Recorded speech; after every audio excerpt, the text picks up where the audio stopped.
En cuanto a Jesús, me di cuenta de las múltiples heridas que tenía de arriba a abajo en su cuerpo brutalmente golpeado.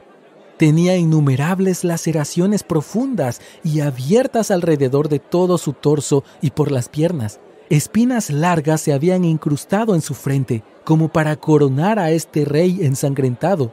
Si Dios efectivamente tenía un hijo, era difícil imaginar cómo alguna vez él podría tener este aspecto.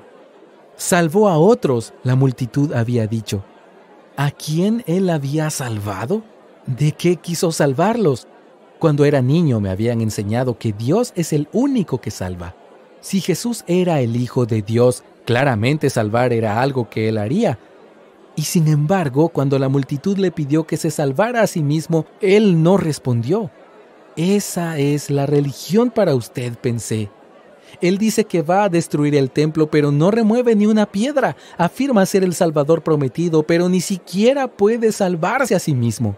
Mi enojo se intensificó a medida que estos pensamientos se agolpaban en mi mente.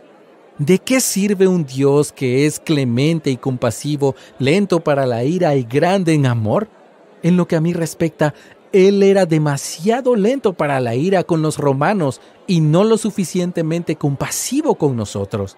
El dolor abrasador que se disparaba por todo mi cuerpo parecía reforzar el punto. Se necesita energía para hablar cuando se está en medio de un dolor insoportable, y hasta este momento yo no había dicho ni una sola palabra. Pero de alguna manera, estos pensamientos causaron que dentro de mí se desbordara todo un infierno y comencé a volcar la más infame oleada de odio y abuso hacia Jesús. Veneno puro. La segunda víctima, cuya cruz había sido plantada al otro lado de Jesús, se me unió, haciendo que la multitud se alborotara otra vez. Me pregunté si alguna vez hubo un momento en donde tanto odio se hubiera derramado en un solo hombre. Al mirar hacia abajo, había un par de mujeres que lloraban y un hombre que al parecer se preocupaban por él, pero para todos los demás, él era un objeto de burla. Aunque sabía poco sobre él, me alegré de unirme a la multitud. Sin embargo, no podía seguir así. Mi cuerpo pronto se desplomó, exhausto, y como si mi voz se silenciara, empecé a preguntarme por qué había dirigido mi diatriba hacia Jesús. Odiaba a Roma, así que ¿por qué no gastaba esa energía maldiciendo a César, o a Pilato, o al centurión que estaba de pie a pocos metros de distancia? Un pensamiento pasó por mi mente, como un rayo de luz que nunca había visto antes. Detrás de cada odio, yace un odio más profundo hacia Dios. Nunca antes había pensado de mí mismo como uno que odia a Dios, pero de alguna manera este pensamiento cobró sentido para mí. Hace mucho tiempo había llegado a la triste conclusión de que Dios y sus leyes me eran irrelevantes y que el sistema religioso era, en gran parte, inútil a las grandes causas de la justicia y la paz. Había pensado que yo era como un escéptico de Dios, pero en ese momento pude ver algo más profundo y más oscuro en mi alma.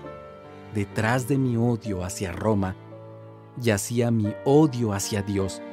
El Dios que había permitido que Roma pisoteara a su pueblo, que había permitido a los recaudadores de impuestos extorsionar a nuestra familia, que había hecho un mundo en el que las personas sufrían muertes atroces sobre vigas de madera.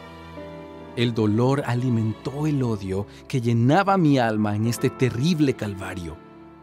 Odiaba a Roma, me odiaba a mí mismo, odiaba a Dios, odiaba a su Hijo. Yo estaba al borde del infierno. Ya casi podía palparlo.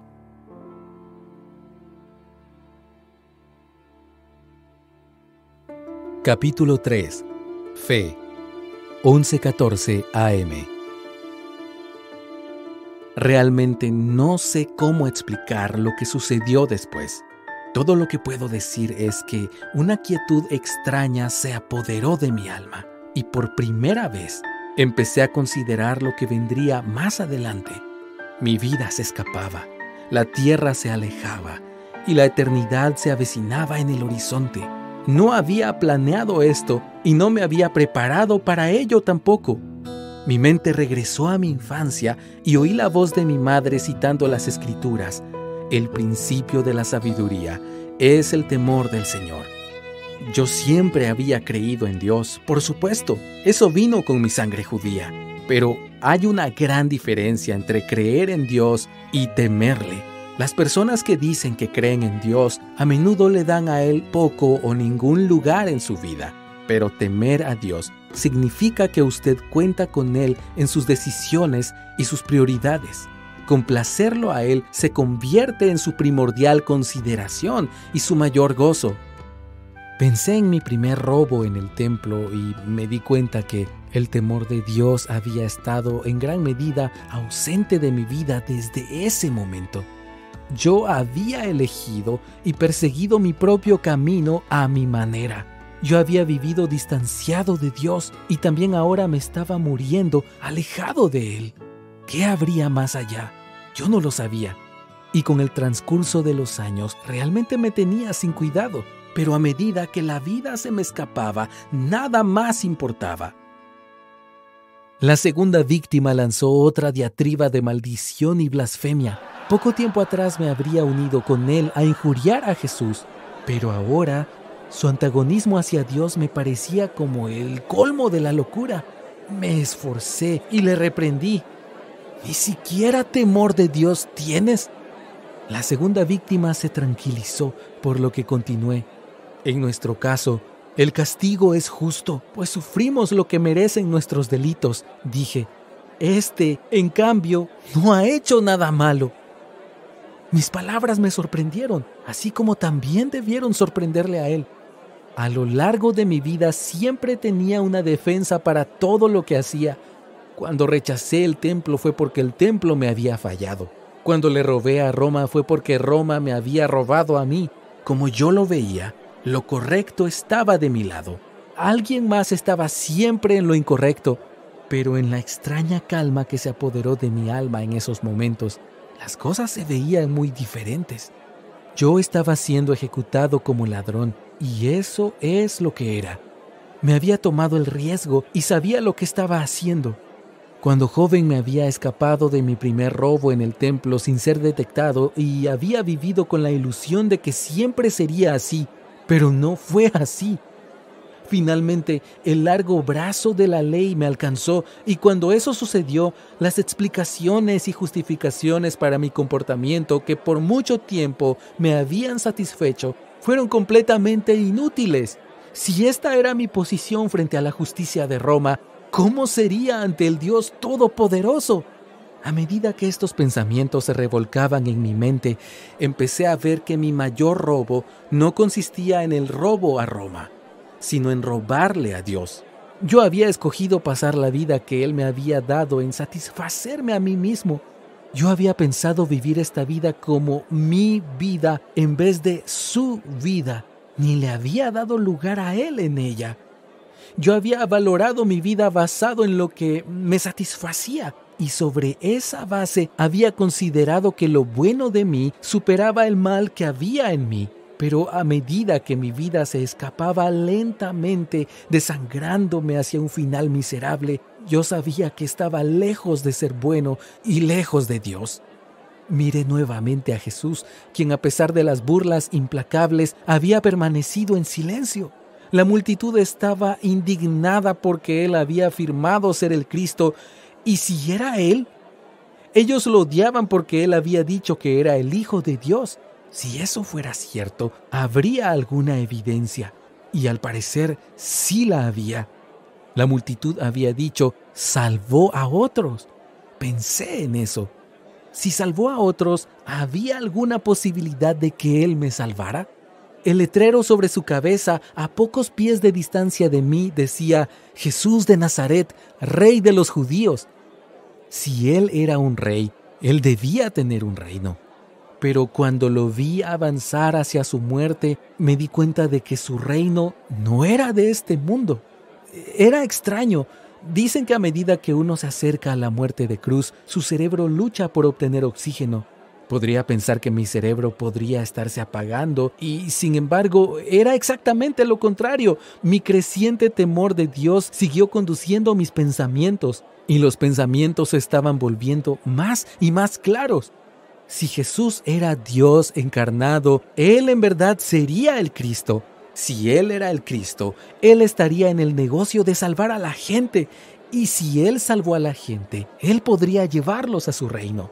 Dentro de pocas horas, Jesús estaría dejando este mundo y yo también. Si su reino estaba en el otro lado de la muerte, tal vez podría hacer algo para ayudarme. Por lo poco que pude oír de los soldados romanos esa mañana temprano, era obvio para mí que la crucifixión de Jesús era una injusticia a gran escala.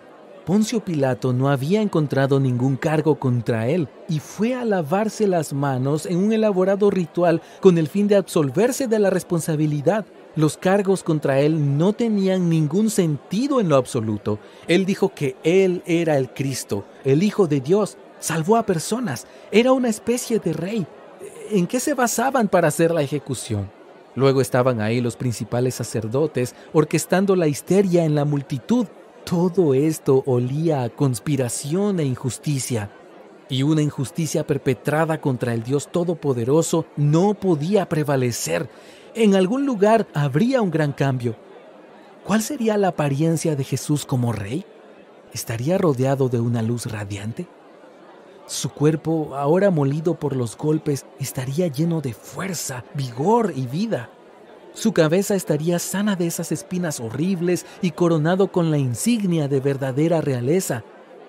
A la vez que esta imagen se formaba en mi mente, lo vi rodeado por la alabanza que brotaba de una vasta multitud que superaba en número fácilmente a la multitud rencorosa que todavía arrojaba el abuso incesante contra él mientras él sufría la cruz. Y entonces me vi a mí mismo, al lado de esa multitud, tratando de captar su atención con la esperanza de que él me reconociera.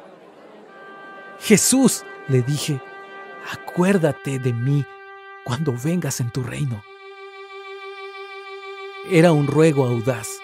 Unos momentos antes había estado derramando maldiciones sobre Jesús en complot con la multitud y la segunda víctima. Si él recordaba esto cuando entrara en su reino, yo estaría perdido. En verdad, yo sospechaba que ya estaba perdido. Mi mente retornó a las palabras de mi madre enseñando los 10 mandamientos. No robarás, no codiciarás, no tendrás otro Dios delante de mí. Podía oír su voz e imaginármela ligeramente doblada señalándome con su dedo. Vive de la manera correcta y todo terminará bien. Vive el camino equivocado y será mejor que tengas cuidado. Dios te está mirando. Él lo ve todo y Él nunca se olvida. Siempre cosechas lo que siembras. Si ella tenía razón, no había esperanza para mí. Yo había tomado mis decisiones y me enfrentaba a las consecuencias. Yo había sembrado mi semilla y estaba yendo inexorablemente hacia la cosecha. No había vuelta atrás. Con todo mi corazón, yo esperaba que mi madre se hubiera equivocado. La esperanza renació en mí con las extrañas palabras de Jesús que en un principio me habían llenado de odio. Padre, perdónalos, porque no saben lo que hacen. Perdón. Si Jesús pudo ofrecer el perdón a sus verdugos, quizá pudiera ofrecerme el perdón a mí también. Al principio esto había sonado como la misma debilidad que yo despreciaba, pero ahora parecía que se abría una ventana gloriosa e inesperada de esperanza. El perdón era escaso en el mundo moral y legalista que mi madre hablaba tan frecuentemente. Para ella, el universo era un sistema irrompible de causa y efecto, regulado por un Dios orientado a las reglas. Haz el bien y todo estará bien. Haz lo malo y será mejor que tengas cuidado. No había esperanza para una persona como yo en eso. Si usted honestamente mide su vida por los mandamientos de Dios, supongo que llegará a la misma conclusión. Cosechar lo que usted siembra no es una buena noticia para cualquiera de nosotros. El perdón sí lo es. Si Jesús se acordaba de mí cuando viniera en su reino, ¿podría haber alguna esperanza para mí? Pero, ¿qué habría en esto para él? No podía pensar en nada. Si Él se interesó en mí, no sería por algo que yo hubiera hecho o algo que yo pudiera ofrecer. Si Él se acordaba en lo absoluto, sería por un acto de misericordia y bondad inmerecida. Eso fue exactamente lo que Él les ofreció a los soldados que lo crucificaron. Les mostró misericordia y bondad. ¿Haría Él lo mismo por mí? Yo le pedí que se acordara de mí. Por supuesto que al hacerle mi petición rompí filas con la multitud. Su desprecio por Jesús continuó y por identificarme con Él, atraje hacia mí el desprecio de ellos. ¿Pero qué importaba eso? Yo había vivido demasiado tiempo distanciado de Dios. Como un autoproclamado campeón de la justicia, me había desbordado en represalia por las extorsiones de los romanos, ojo por ojo y diente por diente. Ahora, llegando al final de mi camino, vi cuán desesperanzador sería si Dios me tratara con la misma justicia.